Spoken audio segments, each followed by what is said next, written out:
2021년 제3회 기출문제입니다. 기질과 애착에 관한 설명으로 틀린 것은 불안정 회피 애착 아동은 주 양육자에게 과도한 집착을 보인다. 여기서 과도한 집착을 보이지 않죠. 회피 애착이니까요. 네, 그래서 이것이 잘못됐습니다.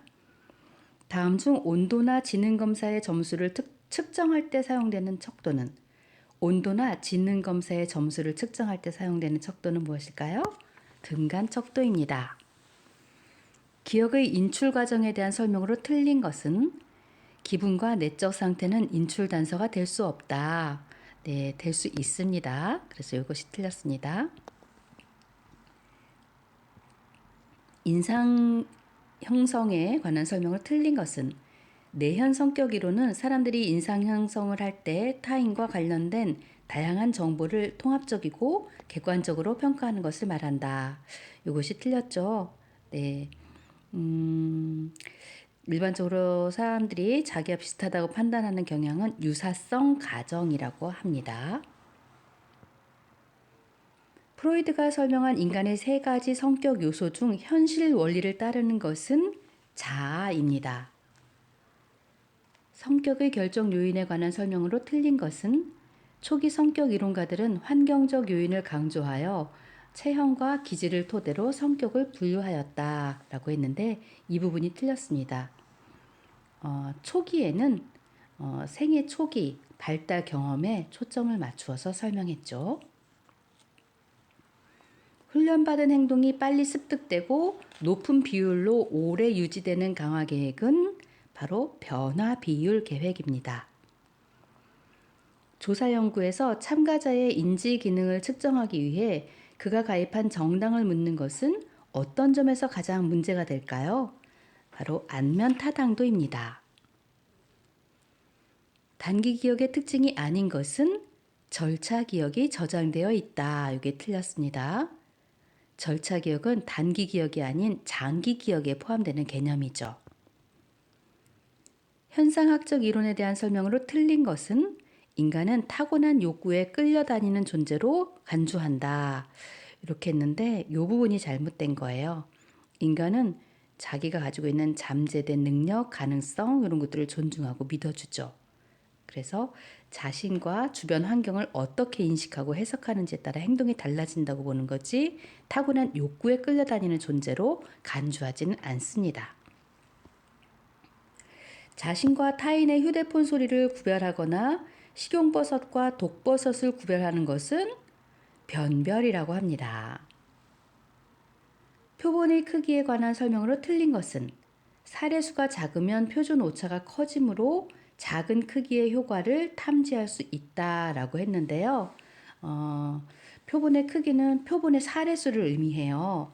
그리고 표집 오차와 연관되는데요. 동일한 조건에서 표본 크기가 작을수록 통계적 검증력은 감소하고요. 작은 크기의 효과를 탐지하지 못할 가능성이 많죠. 그래서 사례수가 작으면 표준 오차가 커지므로 작은 크기의 효과를 탐지할 수 있다. 이 부분은 틀린 것입니다. 발달의 일반적 특징으로 틀린 것은 발달의 각 영역은 상호 의존적이기보다는 서로 배타적이다. 이것이 틀렸습니다. 발달의 각 영역은 상호 관련성을 가지고 있습니다. 서로 배타적이다. 이게 틀렸습니다. 고전적 조건 형성에 대한 설명으로 맞는 것은 대부분의 정서적인 반응들은 고전적 조건 형성을 통해 학습될 수 있다. 이 부분이 맞는 거죠.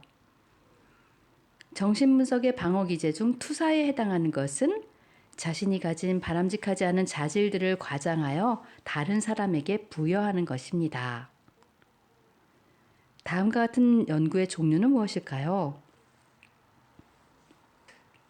A는 정장 복장 스타일과 캐주얼 복장 스타일 중 어떤 옷이 면접에서 더 좋은 점수를 얻게 하는지 살펴보고자 한다. A는 대학생 100명을 모집하고 이들을 컴퓨터를 이용해 정장 복장 조건에 50명, 캐주얼 복장 조건에 50명을 무선으로 배치한 후 실제 취업 면접처럼 면접자를 섭외하고 한 면접에 3명의 면접자를 배정하여 면접을 진행하였다. 이후 각 학생들이 면접자들에게 얻은 점수의 평균을 조사하였다. 과연 어떤 연구일까요?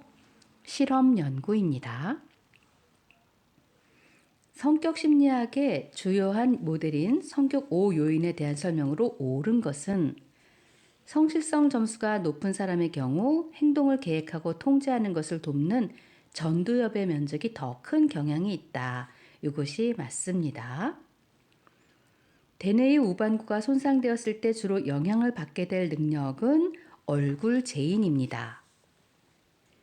비행기 여행에 두려움을 가지고 있는 환자의 경우 정신분석적 입장에서 볼 때 이 두려움의 주된 원인으로 가정할 수 있는 것은 두려운 느낌을 갖게 만드는 무의식적 갈등의 전이입니다.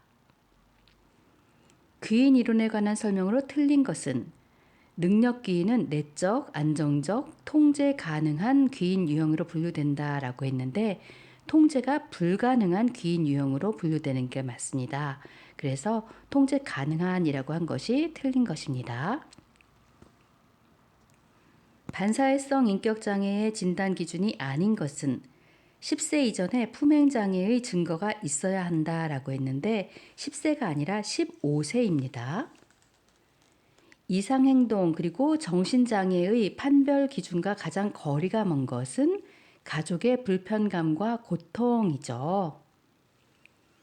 알츠하이머병으로 인한 신경인지장애와 주요 우울장애의 증상 구분에 관한 설명으로 옳은 것은 알츠하이머병으로 인한 신경인지장애는 기억 손실을 감추려는 시도를 하는데 반해 주요 우울 장애에서는 기억 손실을 불평한다. 이 부분이 옳은 것입니다.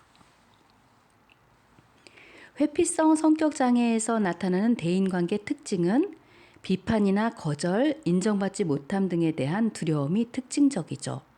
회피성이기 때문에 이런 대인관계 특징을 보입니다. 다음 중 치매 원인에 따른 유형으로 볼 수 없는 것은 페닐케톤류증. 이것은 치매 원인에 따른 유형으로 볼 수가 없습니다. 이것은 치매 유형이 아니에요. 그러면 치매 원인에 따른 유형은 무엇이 있을까요? 알츠하이머, 파킨슨, 혈관성 질환이 되겠습니다. 치매 원인에 따른 유형으로 볼 수 없는 것은 페닐케톤류증입니다. 우울장애에 대한 설명으로 옳지 않은 것은 적어도 1년 동안 심하지 않은 우울을 지속적으로 경험할 때 지속성 우울장애로 진단한다. 이것이 옳지 않습니다. 2년 이상 장기간에 걸쳐야 지속성 우울장애에 해당됩니다. 양극성 장애에 대한 설명으로 틀린 것은 조증은 서서히, 우울증은 급격히 나타난다 라고 했는데 반대입니다. 사람이 스트레스 장면에 처하게 되면 1차적으로 불안해지고 그 장면을 통제할 수 없게 되면 우울해진다고 할 때 이를 설명하는 이론은 무엇일까요? 학습된 무기력 이론입니다. 알코올 사용 장애에 관한 설명으로 틀린 것은 장기간의 알코올 사용에 따르는 비타민 B의 결핍은 극심한 혼란, 작화 반응 등을 특징으로 하는 헌팅턴병을 유발할 수 있다. 이것이 잘못됐습니다. 헌팅턴병이 아닌 코르사코프 증후군에 대한 설명입니다. 이것은 신체 증상 및 관련 장애에 관한 설명으로 틀린 것은 무엇일까요? 허위성 장애는 외적 보상이 쉽게 확인된다라고 했는데 외적 보상이 없음에도 불구하고 증상을 허위로 만들어내거든요. 그래서 외적 보상이 쉽게 확인되지 않습니다. DSM-5의 조현병 진단 기준에 해당되지 않는 것은 장애의 지속적 징후가 적어도 3개월 이상 지속된다라고 했는데요. 이것이 잘못된 것입니다. 장애의 지속적 징후가 적어도 3개월 이상 계속된다라고 했던 것이 아닙니다. 성도착 장애에 관한 설명으로 틀린 것은 동성애를 하위 진단으로 포함한다라고 했는데 이 부분이 틀린 것입니다. 성도착 장애는 동성애가 포함되지 않고 이것은 다른 거예요. 동성애를 정신장애 분류체계에서 삭제했습니다. 조현병의 양성 증상에 해당되지 않는 것은 포함되지 않는 것은 둔화된 정서입니다. 네, 양성 증상이 아니죠. 이상 행동의 원인을 다음과 같이 설명하는 이론은 인간의 감정과 행동은 객관적 물리적 현실보다 주관적 심리적 현실에 의해서 결정된다. 정신장애는 인지적 기능의 편향 및 결손과 밀접하게 연관되어 있다라고 했는데요. 인지적 기능 나오면 인지적 이론이라고 볼 수 있겠습니다. 다음 사례에 관한 가장 적절한 진단명은 무엇일까요? A는 중소기업에서 일하는 직원이고 오늘 동료 직원 B가 새로운 상품에 대해서 발표하기로 했는데 결근을 해서 A가 대신 발표하게 되었습니다. 평소 A는 다른 사람들이 자신의 발표에 대해 나쁘게 평가할 것 같아 다른 사람 앞에서 발표하기를 피해왔는데요. 발표 시간이 다가오니까 온몸에 땀이 쏟아지고 숨쉬기가 어려워졌고 곧 정신을 잃고 쓰러질 것 같이 느껴졌습니다. 어떤 진단을 내릴 수 있을까요? 바로 사회불안 장애입니다. 품행 장애에 대한 설명으로 틀린 것은 무엇일까요? 청소년기 발병형은 아동기 발병형에 비해 성인까지 지속되는 경향이 있다라고 했는데요. 이게 틀린 것입니다. 성인기에 이르러서 아동기에 발병하잖아요. 그러면은 반사회성 성격 장애로 진행될 가능성이 높습니다. 물질 관련 장애에 포함되지 않는 것은 담배 중독입니다. 담배 중독. 물질 관련 장애에 포함되는 것은 그럼 무엇일까요? 알코올 중독, 대마개 사용 장애, 아편계 금단입니다. 물질 장애에 담배 중독은 들어가 있지 않습니다. 지적 장애에 관한 설명으로 옳지 않은 것은 최고도의 지적 장애인 경우 훈련을 해도 걷기, 약간의 말하기, 스스로 먹기 같은 기초 기술을 배우거나 나아질 수 없다라고 했는데요. 이 부분이 잘못되었습니다. 이런 것들은 최고도 지적 장애일 경우에는 지적 학습 그리고 사회적 적응이 거의 불가능하고요. 지속적인 도움과 지도 감독을 요하는 단계가 될 수 있습니다. 배설장애 중 유뇨증에 관한 설명으로 틀린 것은 야간 유뇨증은 여성에서 더 흔하다라고 했는데 아동기 발달이 늦은 남성에게서 더 흔하게 된 것입니다. 광장공포증에 관한 설명으로 가장 적합한 것은 공포, 불안, 회피 반응은 전형적으로 6개월 이상 지속됩니다. 라고 한 거죠. 광장공포증이 바로 그래요. 공포, 불안, 회피 반응이 전형적으로 6개월 이상 지속되는 겁니다. 집, 나무, 사람 검사에 관한 설명으로 맞는 것은 집, 나무, 사람의 순서대로 그리도록 해야 합니다. 다음 환자는 뇌의 어떤 부위가 손상되었을 가능성이 높을까요? 30세 남성이 운전 중에 중앙선을 침범한 차량과 충돌해서 두뇌 손상을 입었어요. 이후 환자는 매사 의욕이 없고 할 수 있는데도 불구하고 어떤 행동을 시작하려고 하지 않으며 계획을 세우거나 실천하는 것이 거의 안 된다고 해요. 뇌의 어떤 부위가 손상되었을 가능성이 높을까요? 바로 전두엽입니다. 지능의 개념에 관한 연구자와 주장의 연결이 틀린 것은 호은을 지능은 독립적인 7개 요인으로 이루어져 있다라고 연결을 해놨는데요.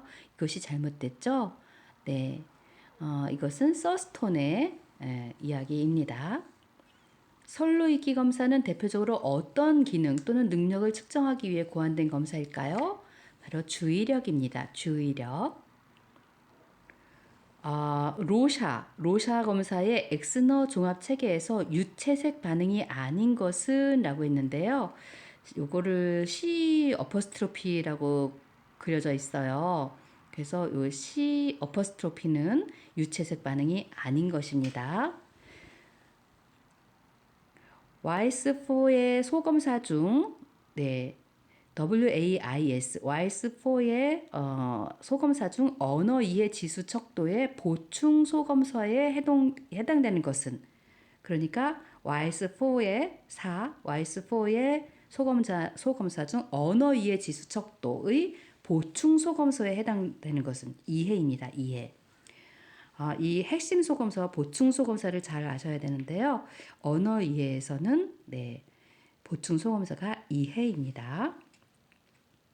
심리검사의 윤리에 관한 설명으로 틀린 것은 자동화된 서비스를 사용할 경우 검사자는 평가의 해석에 대한 책임을 지지 않는다라고 했는데 책임을 지지 않으면 안 되죠. 자동화된 서비스를 사용할 경우에도 검사자는 평가 해석에 책임을 져야 합니다.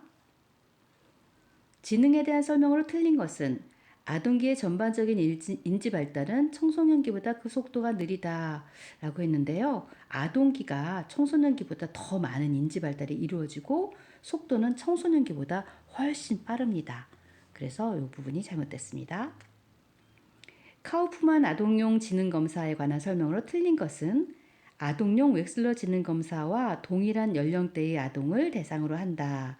이 부분이 잘못됐습니다. 카우프만 아동용 지능검사는 만 2세에서 6개월부터 만 2세 6개월부터 만 12세 6개월까지고요.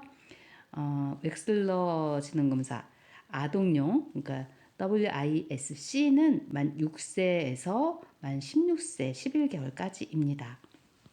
그래서 동일한 연령대의 아동을 대상으로 한다라는 것은 잘못된 내용입니다. MMPI 제작 방식에 관한 설명으로 옳은 것은 정신장애군과 정상군을 변별하는 통계적 결과에 따라 경험적 방식으로 제작되었습니다. MMPI는 이렇게 제작이 된 거예요.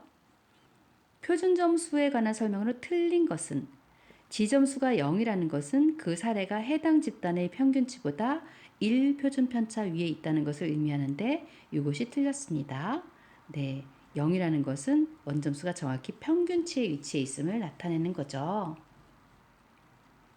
노년기 인지발달에 관한 설명으로 옳은 것은 인지발달의 변화 양상에서 개인차가 더 커지게 된다. 이 부분이 맞습니다. 노년기에는 변화 양상이 좀 다채로운데요. 개인차가 더 커지게 됩니다. 성격 검사에 관한 설명으로 틀린 것은 애니어그램은 인간의 성격 유형을 8개로 설명한다 라고 했는데 9개죠. 다음에서 설명하는 검사는 무엇일까요? 유아 및 학령 전 아동의 발달 과정을 체계적으로 측정하기 위한 최초의 검사로서 표준 놀이기구와 자극 대상에 대한 유아의 반응을 직접 관찰하며 의학적 평가나 신경학적 원인에 의한 이상을 평가하기 위해 사용된다라고 했습니다. 가젤의 발달 검사입니다. MMPI-2의 타당도 척도 중 비전형성을 측정하는 척도에서 증상 타당성을 의미하는 것은 무엇일까요? FBS입니다. 증상 타당성 FBS 척도. 심리검사 선정 기준으로 틀린 것은 심리검사 선정 기준으로 틀린 것은 수검자의 특성과 상관없이 의뢰 목적에 맞춰 선정한다. 이것이 틀렸습니다. 개개인의 특성을 고려해야 하죠. 특성과 상관없이는 틀린 겁니다. 신경심리평가 중 주의력 및 정신적 추적 능력을 평가할 수 있는 검사가 아닌 것은 라고 했습니다. 지금 2021년 기출문제에는 영어로 되어 있습니다. 위스콘신 카드 소팅 테스트. 위스콘신 카드 소팅 테스트예요. 요것이 아닙니다. 투사적 검사에 관한 설명으로 옳은 것은 동작성 가족화 검사는 가족의 정서적인 관계를 살펴보는데 유용하다. 맞습니다. 이것이 맞는 거예요. 아동의 지적 발달이 또래 집단에 비해 지체되어 있는지 혹은 앞서고 있는지를 평가하기 위해 서튼이 사용한 IQ 산출 계산 방식은 뭘까요?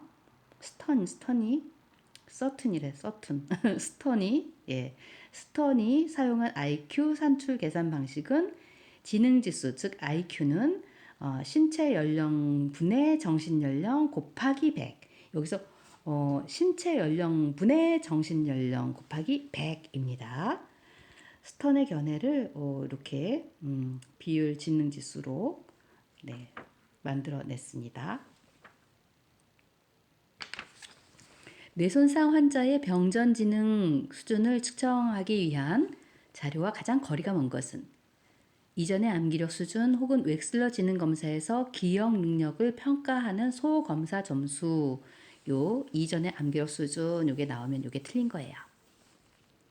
행동평가와 전통적 심리평가 간의 차이점으로 틀린 것은 행동평가는 추론의 수준이 높다라고 했는데 추론의 수준이 낮다가 정답이죠. 그래서 추론의 수준이 높다라고 하는 것이 잘못됐습니다.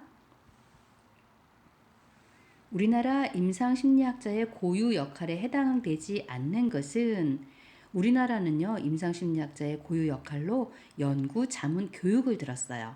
약물치료는 해당하지 않습니다. 약물치료는 의사에게 해당되겠죠. 그렇습니다.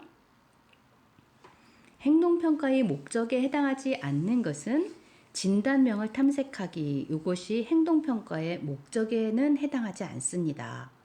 행동평가, 진단명 탐색하기 해당되지 않습니다. 셀리에의 일반 적응 증후군의 단계로 옳은 것은 경고, 그 다음 저항, 그 다음 소진. 네, 스트레스에 의한 일반 적응 증후군의 3단계입니다. 경고, 저항, 소진. HTP 검사 해석으로 옳은 것은 나무의 가지와 사람의 팔은 대인관계에 대한 욕구를 탐색할 수 있는 정보를 제공한다. 이것이 맞습니다. 다음 중 접수 면접의 주요 목적과 가장 거리가 먼 것은 환자가 자신이나 다른 사람을 해칠 중대한 위험 상태에 있는지 결정한다. 라고 했는데 이건 접수 면접은 아니겠죠? 네, 이건 아닙니다. 체계적 둔감법에 대한 설명으로 틀린 것은 심상적 홍수법과는 달리 불안 유발 심상에 노출되지 않는다라고 했는데요. 이 심상적 홍수법과는 달리 불안 유발 심상에 노출되지 않는다라는 내용은 불안 유발 장면을 상상하게 하고 이완을 연수시키는 치료 기법이지 체계적 둔감법에 대한 설명은 아닙니다. 현실 치료에 관한 설명으로 틀린 것은 개인은 현실에 대한 지각을 통해 현실 그 자체를 알 수 있다라고 했는데요. 이 부분이 틀린 겁니다. 단기 심리치료에서 좋은 결과를 이끌어내기 위한 요인이 아닌 것은 문제에 대한 회피.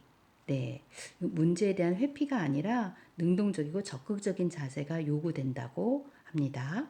그래서 좋은 결과를 이끌어내기 위한 요인은 아니죠. 두뇌 기능의 국제화에 관한 설명으로 옳은 것은 특정 인지 능력은 국부적인 뇌 손상에 수반되는 한정된 범위의 인지적 결함으로부터 발생한다고 본다. 이것이 바로 국제화입니다.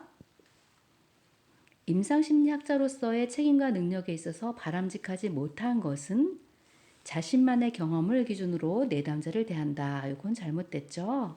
자신만의 경험을 기준으로 하면 안 되겠죠. 방어기제에 대한 개념과 설명이 옳게 연결된 것은 대치, 추동 대상을 위협적이지 않거나 이용 가능한 대상으로 바꾼다. 이게 맞죠? 대치. 다음 중 관계를 중심으로 치료가 초점화되고 있는 정신역동적 접근 방법의 단기 치료가 아닌 것은 기능적 분석입니다. 관계를 중심으로 치료가 초점화되고 있는 정신역동적 접근 방법의 단기 치료가 아닌 것으로 기능적 분석이라고 했는데요. 이 기능적 분석은 뭐냐면 행동치료에서 사용되는 방법입니다.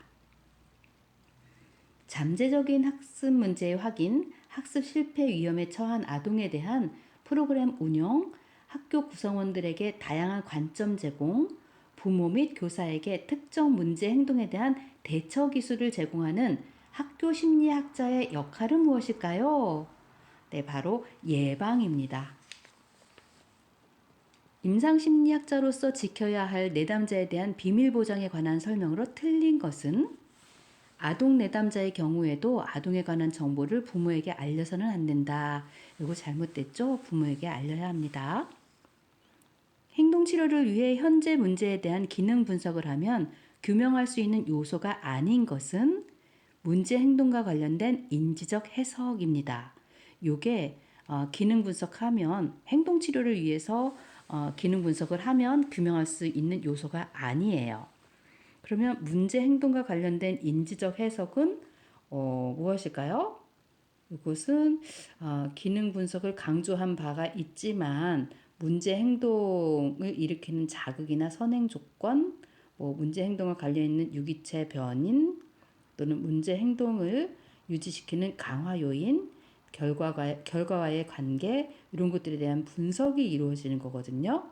그런데 인지적 해석은 해당이 되지 않습니다. 다음에 해당하는 인지치료 기법은 친한 친구와 심하게 다퉈 헤어졌을 때 마음이 많이 아프지만 이 상황을 자신의 의사소통이나 대인관계 방식을 돌아볼 수 있는 기회로 삼는 것. 바로 무엇일까요? 재구성입니다. 재구성이란 내담자 태도에 대한 인식을 변화시키는 전략으로요. 내담자가 문제를 다른 시각으로 바라볼 수 있도록 돕는 방법이에요. 그래서 자신의 그 의사소통이나 대인관계 방식을 돌아볼 수 있는 기회로 삼는 것이 재구성이라는 것 알고 계세요. 다음 뇌 관련 장애들은 공통적으로 어떤 질환과 관련이 있는가? 헌팅턴병, 파킨슨병, 알츠하이머병, 바로 퇴행성 질환입니다. 성격평가 질문지에서 척도면과 척도군의 연결이 잘못된 것, 틀린 것은 공격성 척도 AGG를 임상 척도라고 이렇게 매칭을 해놨는데요. 이것이 잘못됐습니다. 공격성 척도 AGG는 치료 척도에 해당됩니다. 알코올 중독 환자에게 술을 마시면 구토를 유발하는 약을 투약을 해서 치료하는 기법이 무엇일까요? 혐오 치료입니다. 청소년 비행의 원인을 현대사회의 가치관 혼란 현상으로 설명하는 것은 아노미 이론입니다. 상담자가 내담자에 대한 치료를 중단 또는 종결할 수 있는 경우에 해당하지 않는 것은 내담자가 치료 과정에 불성실하게 임하는 경우, 여기에는 해당되지 않겠죠. 정신분석에서 내담자가 지속적이고 반복적인 학습을 통해 자신이 이해하고 통찰한 바를 충분히 소화하는 과정은 훈습입니다. 항갈망제에 해당하는 것을 모두 고른 것은 여기서 두 개인데요. 날트렉손과 아캄프로세이트 이 두 개입니다. 날트렉손과 아캄프로세이트. 백의 인지적 왜곡 중 개인화에 대한 예로 적절한 것은 관계가 끝나버린 건 모두 내 잘못이야 라고 한 것이 개인화입니다.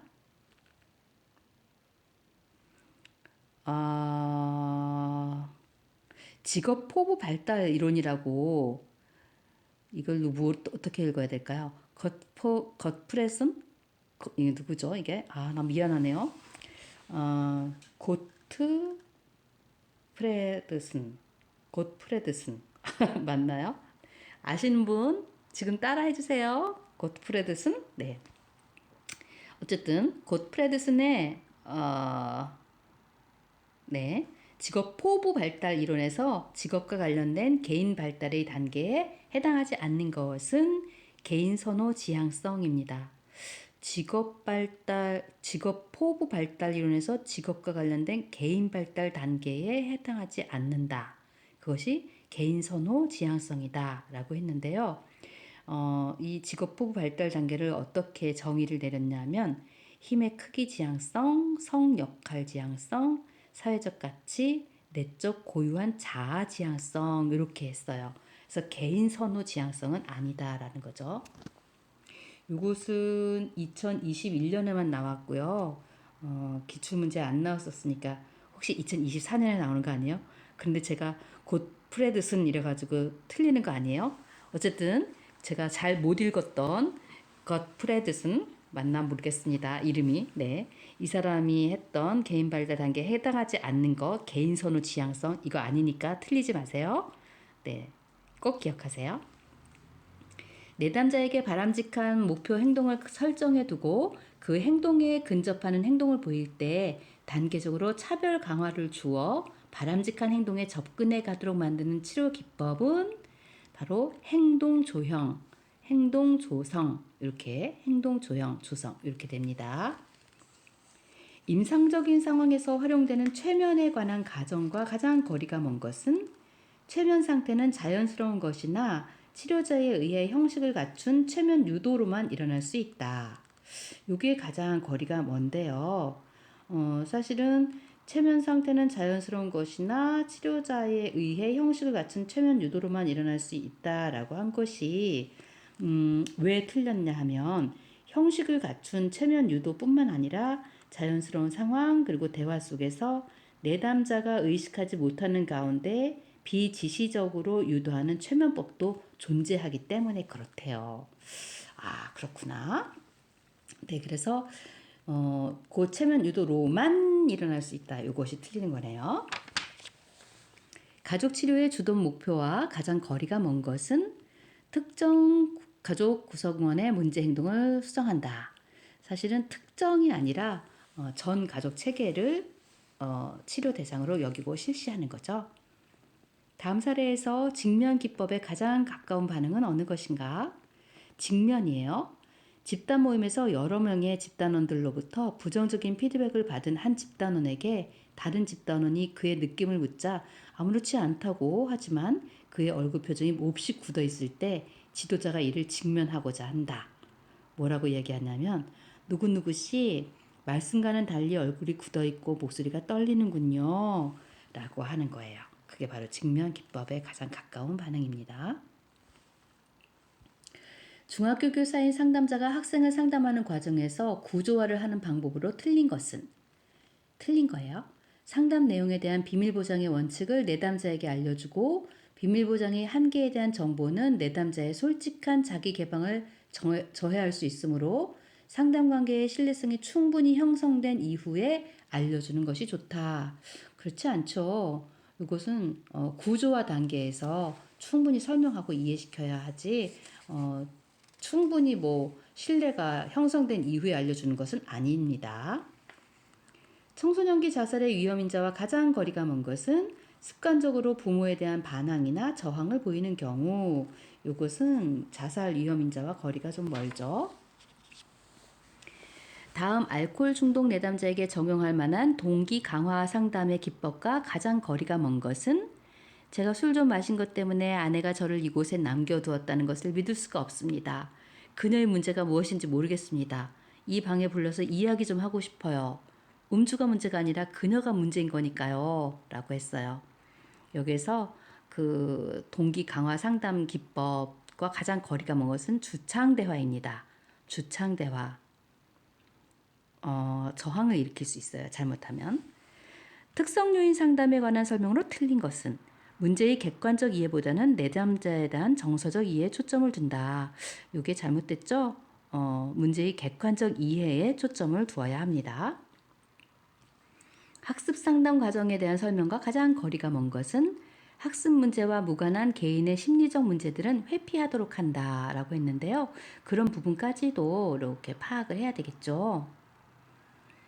인간 중심 상담의 과정을 7단계로 나눌 때 가로 안에 들어갈 내용의 순서가 올바른 것은 했습니다. 인간 중심 상담의 과정을 7단계로 나눴어요. 1단계 소통의 부재, 2단계 도움의 필요성 인식 및 도움 요청, 3단계 대상으로서의 경험 표현, 4단계가 기억입니다. 기억은 지금 여기에서 더 유연한 경험 표현, 5단계 감정 수용과 책임을 증진하고요. 마지막으로 6단계는 경험과 인식의 일치, 마지막 7단계 자기 실현의 경험 이렇게 됩니다. 그래서 기억, 니은, 디귿만 다시 불러드린다면 4단계, 5단계, 6단계를 다시 불러드린다면 지금 여기에서 더 유연한 경험 표현 이게 4단계고요. 5단계 감정 수용과 책임 증진 그 다음 6단계 경험과 인식의 일치입니다. 성상담을 할 때 상담자가 가져야 할 시행 지침으로 옳은 것은 성폭력은 성적 자기결정권의 침해임을 감안한다. 이것이 옳습니다. 상담 시 내담자에게 관심을 집중시키는 기술과 가장 거리가 먼 것은 내담자에게 잘 듣고 있다고 항상 말로 확인해 준다. 굳이 말로 항상 확인해 줄 필요는 없겠죠. 다음은 가족 상담 기법 중 무엇에 관한 설명인가? 가족들이 어떤 특정한 사건을 언어로 표현하는 대신에 공간적 배열과 신체적 표현으로 묘사하는 기법인데요. 바로 이것을 가족 조각이라고 합니다. 언어를 표현하지 않고 공간적 배열 그리고 신체적 표현으로 묘사를 하는 건데요. 이 가족 조각에 대한 설명이었습니다. 심리치료의 발전사에 관한 설명으로 옳지 않은 것은 제임스는 펜실바니아 대학교의 최초의 심리 클리닉을 설립하여 학습장애와 행동장애 아동을 대상으로 치료 활동을 시작하였다라고 했는데 이 부분은 제임스가 아니라 위트머죠. 위트머. 지금까지 2021년 3회차 기출문제였습니다. 감사합니다.